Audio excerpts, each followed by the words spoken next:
Thank you, everybody, for coming to the Aaron Torres Podcast YouTube page. I do have one quick favor before we get to the video that you came here for, and that is very simply this. You see that little red subscribe button below this video? Go ahead, smash that subscribe button. It really does help me. It really does help this channel grow and my audience grow. So go ahead and hit that red subscribe button. And now, here is the video that you came here for. But with that said, let's get to the topic of the day. And the topic of the day is that the Miami Hurricanes, they got themselves a new head football coach. Not sure if you heard, but Mario Cristobal is officially the Miami football head coach. And it's really interesting because I'll say this. On Sunday's show, I did talk about kind of the clunky hiring process by Miami of Mario Cristobal. They're publicly courting him while he's preparing for a Pac-12 championship game, while Manny Diaz is still on the road recruiting for Miami. But now that the dust is settled, two things. One, I kind of understand why it had to go down the way that it did. Mario Cristobal wanted to talk to his Oregon team in person, and he didn't want to have the Brian Kelly text message meeting go away. He wanted to talk to them in person. He wanted to see them. He wanted to speak with them. He wanted to explain why he was making the decision that he did. So it had to take a few extra hours. It had to go a little bit long, and unfortunately, it really stunk for Manny Diaz. And I wish it could have gone down a different way. I feel bad for Manny Diaz. Manny Diaz is going to be paid millions of dollars to not be the head coach at Miami anymore. He will be okay going forward. And the other thing I'll say is this. I'll give Miami's administration credit. I don't know if Mario Cristobal is going to work. I don't know if he's not going to work. We're going to talk about that in a minute. But what I will say is that they knew who they wanted. They got the money together. They said, whatever it takes, we're going to go get our guy, and we're bringing him home. And they did it. And I love that, and I love that aggressiveness. I love it when USC went after Lincoln Riley like that. I love it when LSU went after Brian Kelly like that. And I love it with Mario Cristobal. If you know who you want, put the money together, go get the guy that you think can elevate your program to the highest level. And at Miami, that highest level is national championships. So let's get into it. Let's talk about it. And let's talk about why it may work and why it may not. Let's start with the positives because I do think there's a chance Mario Cristobal could be the guy that we have been waiting for at the University of Miami. We know that Miami, at its highest level, it can be one of the 2, 3, 4 best programs in college football. In my lifetime, maybe 1 year off, whatever, Miami has won 5 national championships, okay? That's more than LSU. That's more than Clemson. That's more than Ohio State. Those are all great programs. That's more than USC. So it shows you what Miami can be when it is right. We also know what it has not been over the last 20 or so years since they won their last national championship in 2001, and that is that elite program. And so why does Mario Cristobal work? First of all, he is a Miami guy. As Miami football players like to say, it's a Canes thing. You wouldn't understand.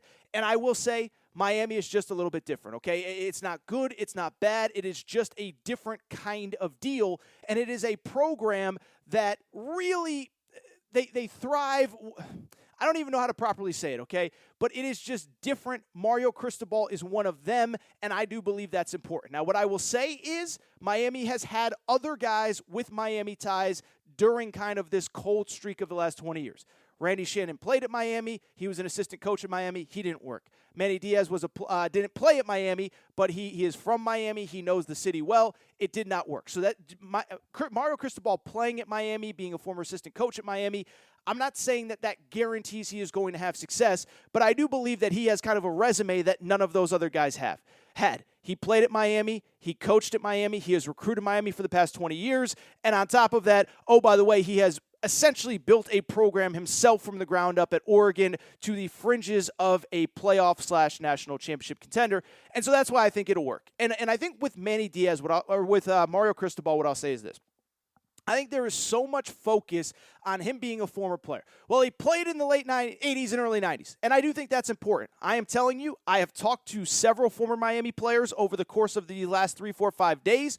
I'm actually trying to get one of them on the podcast on Friday or Monday. We will see if it happens, and they all love him. And they believe he's the guy, and they believe he understands what it takes. And so the part about him having played there is important.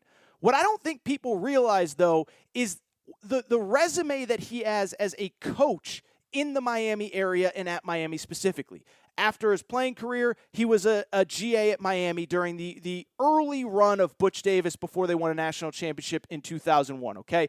During that time, A lot of the best players in college football in the NFL came through that program. Vince Wilfork, Ed Reed, Andre Johnson, Santana Moss, Reggie Wayne, on and on and on. And while he was a GA, while he was an offensive lineman, doesn't mean he coached them hands-on. But one, he was around the program as both a player and an assistant coach during their greatest runs. And on top of that, what I would also say is that even after he left Miami as an assistant coach, he never really stopped recruiting there, and he never really stopped having roots in Miami. Goes to Rutgers with Greg Schiano. Greg Schiano, what are their two focuses in recruiting at Rutgers when Greg Schiano gets there? I know this because I'm a UConn alum, and I followed their program closely during that time. They tried to lock down Jersey, get all the NFL caliber players and high-level players coming out of Jersey, and then they hit Southern Florida really hard because of Mario Cristobal's ties and because of Greg Schiano's ties. From there, Mario Cristobal gets the head coaching job at Florida International. What does he do? Takes them to their first ever bowl game during that stretch. He leaves Florida International under some kind of sketchy circumstances. They fire him. A lot of people think they shouldn't have even fired him in the first place.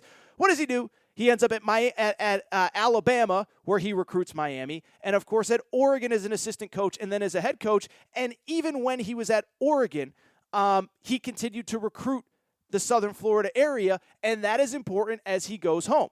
I think what is also important is Miami is one of the few jobs, and this is something that the previous few coaching staffs have not done a good enough job. On top of the fact that he is from Miami, on top of the fact that he has recruited Miami, it is one of the few jobs where there really is enough talent right in your own backyard to win a national championship. And I think that is what has been so frustrating for Miami fans over the last 15, 20 years. Year after year after year after year after year. New coach, new coach, new coach, new coach. Some come in, some have success, some don't. Highs, lows, peaks, valleys. But you got all these different guys from all these different areas doing all these different things. Al Golden was from the Northeast. He liked to go north to recruit. And it's like, what are you doing? All your players are there. Manny Diaz, a lot of transfer portal stuff. What are you doing? All your players are there.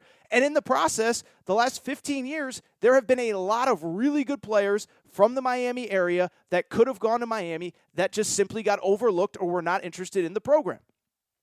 Dalvin Cook, who is now with the Minnesota Vikings, went to Florida State. His younger brother, James Cook, is currently at the University of Georgia right now. Alabama has signed Amari Cooper. Alabama has signed Calvin Ridley. Last year, Alabama signed 2 elite wide receivers from Southern California. And so those players continue to get away. And the thought, and I do believe, if there is ever a guy that is built to build this program back up through Miami players, it is Mario Cristobal. And that is why there is so much excitement with Miami and in the Miami fan base and really among the players as well. It is because everybody knows that if Miami just takes care of its business in its own backyard, they have a surrounding area of high school players that are good enough to build perennial national championship contenders, and that's why it's so exciting. I said it a few weeks ago when the LSU job was open. I said, what is the most appealing thing about the LSU job? I said it's the fact that the last 3 coaches have won national championships because every kid in Louisiana grows up wanting to go to LSU. And I said, there's a lot of coaches around the country sitting there saying, wait a second now, if Coach O can win a national championship, if Les Miles can win a national championship, there are a lot of coaches that can go into that school and win national championships. And so you look at Miami, yes, they have not had recent success, but that's kind of the incredible thing if you know the history of Miami football, and many of you do through those documentaries, the U, ESPN. At a certain point, the program kind of ran itself. They won 5 national championships from the early to mid-'80s to 2001 under 4 different head coaches. This wasn't Nick Saban going to Alabama and setting a standard. This isn't Dabo Swinney taking Clemson over a 10-year stretch to heights that it has never been. This is a program that when they have the right players in the program, I'm not saying it doesn't matter who coaches, because clearly it does. They haven't had success in 20 years. But at the same time, the talent is so good, you don't have to be Nick Saban. You don't have to be Dabo Swinney. You can have success. And I'm not saying that Mario Cristobal isn't a good coach. I'm just saying that if you can lock down all that talent, again, I don't want to say the program runs itself, but Larry Coker did win a national championship there. And I remember interviewing Ed Reed about it, and Ed Reed was like, yeah, I was the captain of the team. I kind of ran practices. I told Coach, put together a practice plan.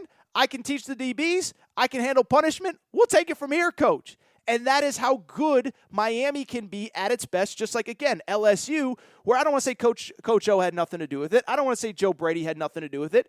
But Joe Burrow had a lot to do with it. Patrick Queen had a lot to do with it. All the star players on that team had a lot to do with it. So that is why there is excitement. And I think there's a genuine, again, excitement from the former players. I've talked to a few over the course of this week that this is the guy that can get the job done. At the same time, look, it's only fair that I kind of present the other side as well. And I do not think this is a grand slam home run. I think it's a very, very good hire. I don't think it's can't miss. In the same way, I don't think, by the way, Lincoln Riley is can't miss. I love the Lincoln Riley hire, but Lincoln Riley's never built a program from the ground up. Brian Kelly has never coached in the deep. Like very few coaching hires, if any, are true home run can't miss hires, and I do think this falls in the category. First of all, look, as great as the talent is in Miami, college football has changed. It has changed over the last 20 years, and I'm not saying Miami got left behind. I'm not saying they can't catch up. It is just a different deal now. One, everyone recruits everywhere, right? And this is what I said when Lincoln Riley got hired. I said, look, he is going to have success recruiting Southern California, but Ohio State has their foot in that door now. Clemson has their foot in that door now. Alabama has their foot in that door now, and it's the same in South Florida. As great of a head coach as Mario Cristobal may be, as great of a recruiter as he may be, Alabama's got a little taste of that South Florida blood, and they want more of it. Little taste of that South Florida wide receiver speed and running back speed, and they want more of it. Same with Georgia. Same with LSU. On and on. And I do think college football has changed where it is not this regional thing anymore. The best players want to play against the best and compete against the best, and I still think it's going to be tough, as good as Mario Cristobal might be, to fend off Alabama, to fend off Georgia. There are players, doesn't matter where you're from, doesn't matter who you grew up rooting for, you want to go to the SEC, you want to compete against the best in college football, and as good as Miami is, that's not what you're going to do in the ACC. On top of that, I'll also say this. I just don't think most people realize how big that gap is between those truly 2, 3, 4 elite programs, Alabama, Ohio State, Clemson, Georgia, and everybody else in college football. To me, this Miami deal, I think Mario Cristobal can make it work. But at the same time, let's call a spade here. It is going to take 2, 3, 4 elite recruiting classes to catch up to those programs. Size, speed, depth, athleticism, dealing with injuries. I mean, even Mario Cristobal's Oregon team this year, as well as he is recruited, they had 2, 3, 4 devastating injuries, and they could never from there catch up or never play at the level that they did early in the season when they were fully healthy. There is a big gap, and Miami is not close to filling that gap. I'm sorry, Miami fans. I know you probably don't want to hear it. I'm just telling you as a fact, that gap is big, and there is no guarantee that you can close that gap quickly. Again, it's the same with Lincoln Riley. I watch USC all the time. I'm hosting Fox Sports Radio when USC is playing, and I'm telling you, USC got blown out by Oregon State this year. USC got blown out by a lot of really bad teams. Like, the idea that Lincoln Riley is going to come in and in 1 year turn that program from 4-8 to 11-1 and competing for a playoff berth, I don't see it, and it's the same with Mario Cristobal at Miami. I mean, this is a team that struggled to beat Appalachian State this year. This is a team that struggled against some of the middle to bottom tier ACC teams this year. Beat NC State by 1. Lost to Virginia. Beat Georgia Tech by 3. Lost to Florida State by 3. This is not a program that the talent is already there, that they're going to just flip it around and be 11-1 next year. Could they get there in 2-3 years? Yes, I do think they can. But this thing takes time, and that is the big question. Is Mario Cristobal going to be able to have enough time to get the job done that needs to get done?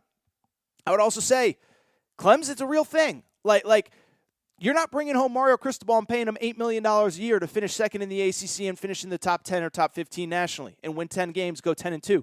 You're bringing him back to win national championships, and I'm not saying it cannot be done. I'm just saying Clemson's a pretty big thing in the way.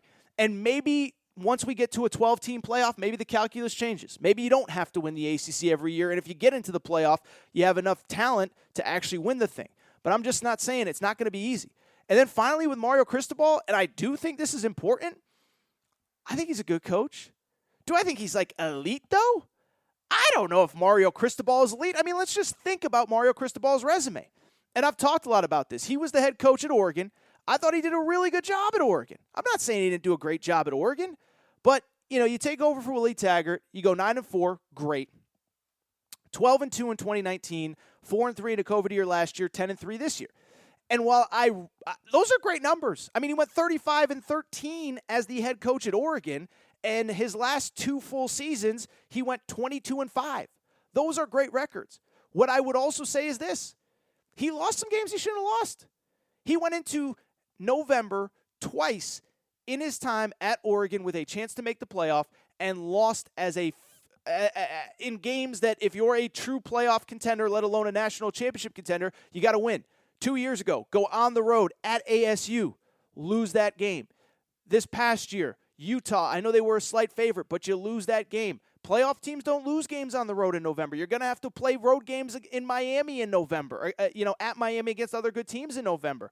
And so that is something like you can't deny. Like at this point, I think we could sit here and say he went 12-2 in 2019. You could maybe argue that he wasted Justin Herbert.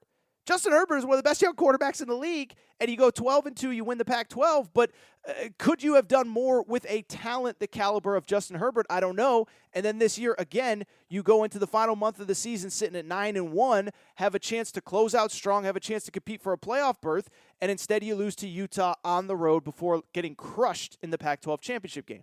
And so what I would say overall, to kind of wrap on Mario Cristobal, I really do like the hire. I really do think it is going to work. I think it's going to make Miami more interesting. I think it's going to make Miami more relevant. But what I would also say, look at these other hires that happened this year at the $8, $9, $10 million price tag that Mario Cristobal is getting. Lincoln Riley, multiple playoff appearances. Again, I know he didn't build Oklahoma, but he did a pretty good job maintaining it. Brian Kelly, multiple playoff appearances. And again, by the way, Brian Kelly is a perfect example of how hard it is to build a national championship contender in modern college football. Jim Harbaugh is a perfect example. Jim Harbaugh took 7 years to beat Ohio State because Ohio State is at such a high level. Brian Kelly at such a high level builds really good teams that can't beat Bama and can't beat Ohio State. So I'm not saying Miami can't get there. I'm just saying I don't think it's going to be easy. I don't think it's going to be the snap of a fingers. I don't think it's going to happen overnight. But I am genuinely excited to see what happens.